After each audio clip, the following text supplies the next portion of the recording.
Welcome to a very special week of Dan Really Likes Wine. This Saturday in Fermanagh, which is a small corner of rural Northern Ireland that you probably haven't heard of, a rather important occasion will be playing out, the wedding of my tiny little baby sister, who has somehow reached the age of 29. Kate and her fiancé, soon-to-be husband Fergal, will be tying the knot. It'll be a great celebration, and the entire Nicholl family, along with my Greek family from my wife's side, will be there with great celebration indeed. And so I thought this week, as a tribute to Kate and Fergal, I'd have some bubbles and hoist many glasses in the direction of their success and their life together. So the first of these is a more entry-level variety from the world of bubbles. It's not Cap Classique, it's simply sparkling wine, which means it hasn't gone through quite the same process as what we make here in South Africa as our alternative product to champagne. It's a little more easygoing, a little less industrious, and usually a more inexpensive product as a result. And this is probably about 80 rand a bottle. This was introduced to me by Craig Tibbett, who is the executive in charge of food and beverage at Sun International, focused very much on beverage. And as this has a beer cap, I suspect it caught the attention of Mr. Tibbett, who passed it on to me to see what I thought. I hadn't had any of it yet, but he reckons it's a lot of fun to drink. It's nothing too pretentious, nothing too expensive, and something from Spier that allows you to get stuck into a rosé with bubbles at the lower end of the price spectrum. So this is what I'll be using to open it. This is a professional sparkling wine cap bottle opener, not to be confused with a regulation screwdriver. It's also quite good to getting into parked cars when somebody's left a wallet inside. There we go. So there's a nice blue collar feel to opening a bottle with a screwdriver. They probably don't do an awful lot of that at Moût Chandon or Veuve Clicquot or House of Moom or similar, but then it's meant to be a blue collar kind of drink.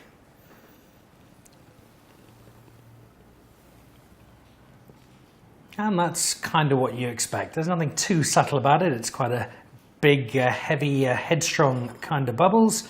None of the subtlety or delicacy you might get with something a little more refined from a top-end Cap Classique or champagne, but it's quite good fun. It's a decent mouthful and nice and chilled. You probably get through one or two of these on a hot summer's day. I just probably wouldn't want to be your head the day after. Now this will be familiar to you if you're watching towards the end of last year. We had a look at the more regulation bubbles from Allée Bleue. You might also remember me telling you the story of how I first encountered Allée Bleue out there for a launch event, which was hosted by Joanne Strauss, who arrived in a blur of sensuous intent, touched down by helicopter and kept us dazzled for the rest of the afternoon. So I didn't pay too much attention to the wine. That's certainly changed now.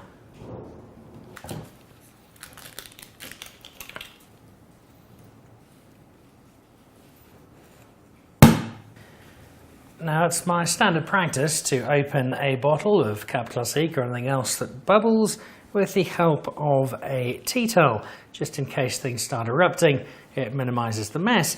And appropriately, as we're celebrating a wedding in Ireland this week, this is a tea towel from Ireland, from Avoca. It's a really cool chain of cafes and also happens to have a superb cookbook out, probably more, but the one I've got has a recipe for venison with dark chocolate. I use Springbok. Try it out if you find it. Throw in some red wine as well, and it is terrific. Now the Allée Bleue we had just before Christmas set a high standard, up to the rosé to match it.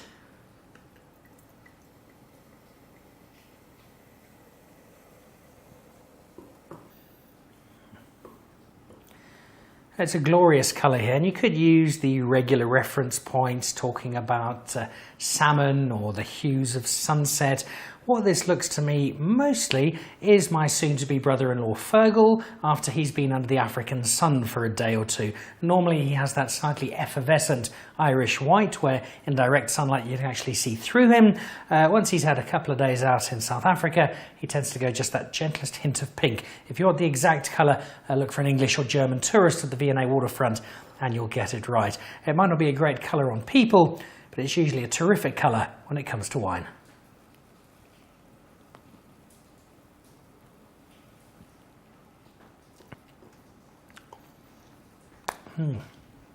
It's got a similar sort of dark grapefruitish feel to that previous one from Spier, but this more refined, more effervescent. It's got a gentler feel to it. It sits a lot more smoothly on the palate, as you'd expect, Cap Classique versus sparkling wine. It's got a little bit more intent to it. Perhaps not as subtle and delicate as I was expecting, but that's no bad thing. It makes for a nice and well-rounded Cap Classique, and throw in that Fergal in Sunshine colour, and it's a great combination.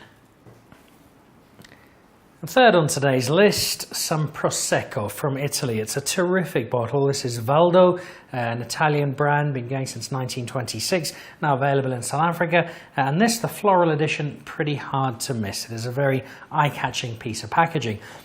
It's also appropriate to include Prosecco in this collection because my mother, who will be the proud mother of the bride this Saturday, is single-handedly responsible for about 15% of the Prosecco consumption in Northern Ireland in any given year. She turns 70 this year, doesn't look a day over 50, it's clearly good for her, and I suspect if she could, she'd probably bath in the stuff. You might think similar in Cape Town, but if you're anywhere else, I'd probably stick to drinking it.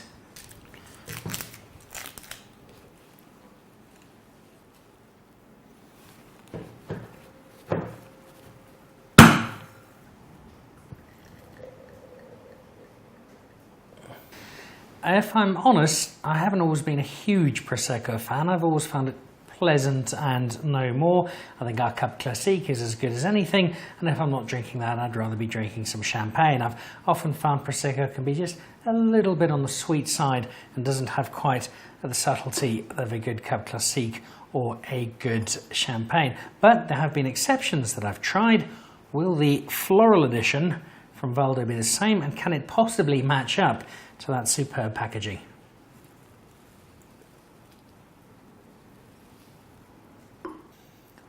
Now, when you look at this, you're looking at something that suggests it's going to be not just floral, but maybe bright, summery, possibly a little bit too sweet.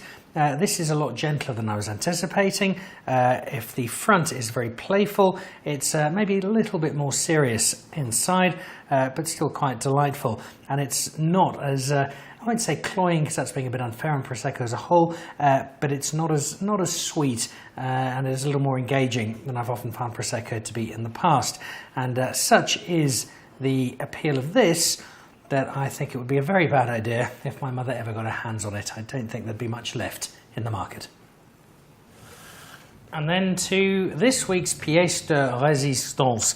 A little earlier this year, I got a phone call from a guy called Solly Kramer, and you may well know Solly. He's not the man behind the Solly Kramer bottle stores. He sold those on. He's now the man behind Norman Goodfellows and does a lot of good in the South African liquor industry.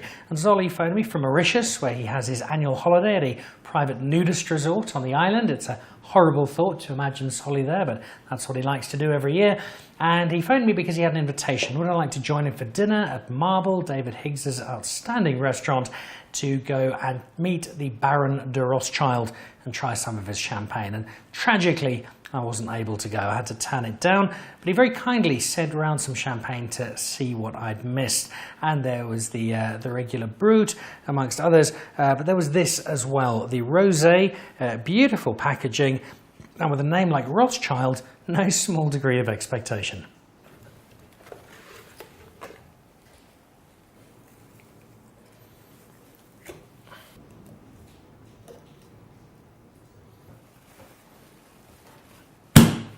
So there we go, the Champagne Barons de Rothschild in some fairly smart, slightly minimalist packaging. The Rothschild crest on the front, and that's celebrating over 250 years of winemaking in France. Rothschild is the name that is recognised around the world in terms of wine and France. You recognise it in South Africa as well, the partnership with the Rupert family in their very successful Rupert and Rothschild range. And you'll now see this because this particular champagne is popping up all across South Africa. By this point, you might have been asking yourself why I'm using these particular glasses and not the champagne flutes. Well, there's a growing school of thought that the bigger glass actually does more justice to a champagne rather than the rather narrow stem. The slightly larger glass allows you to get more of a nose, more of a feel for the wine, and a little more onto your palate as well. I'm not a scientist, but it does feel that you do get a slightly more concentrated flavour and certainly a little bit more access to the wine in the bigger glass. More importantly though, it allows you to pour more into it, and that just makes life so much easier.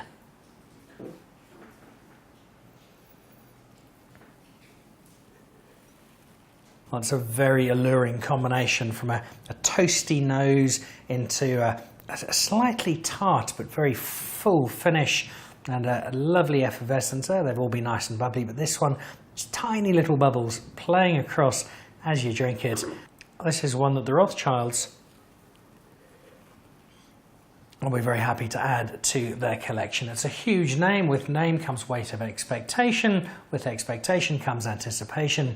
But that anticipation has been rewarded. Sadly, I didn't get to meet the Baron, and I hope he'll be back in South Africa, and I'll get the chance to do in due course. In the interim, having some of his bubbles will do the trick. But whether it is the Baron de Rothschild, whether it's something more South African or even something Italian, it's all celebratory. And that is the big aim for this week. To Kate and to Fergal, congratulations on this weekend. Have a wonderful, wonderful life together, and may it include as much champagne as you can possibly manage.